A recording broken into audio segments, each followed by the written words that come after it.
नमस्कार, मी प्रतीक्षा. डीएनए मराठीमध्ये आपलं स्वागत. इंदोरीकर महाराज यांच्या मुलीच्या लग्न सोहळ्यात झालेल्या चेन स्नेचिंग प्रकरणात स्थानिक गुन्हे शाखेने 2 आरोपींना अटक केली आहे. आरोपींकडून 2,89,500 रुपयांचा मुद्देमाल जप्त करण्यात आला.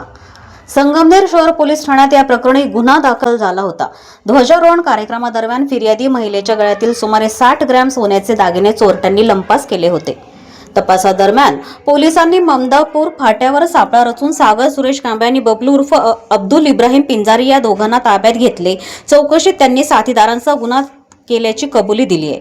आरोपींकडून 11.5 ग्रॅम सोन्याचे दागिने, 2 मोबाईल आणि मोटरसायकल असा एकूण 2.89 लाखांचा मुद्देमाल जप्त करण्यात आला असून पुढील तपास संगमनेर शहर पोलीस करत आहे. प्रतिनिधी मुंतजीर शेख, डीएनए मराठी, अहिल्यानगर.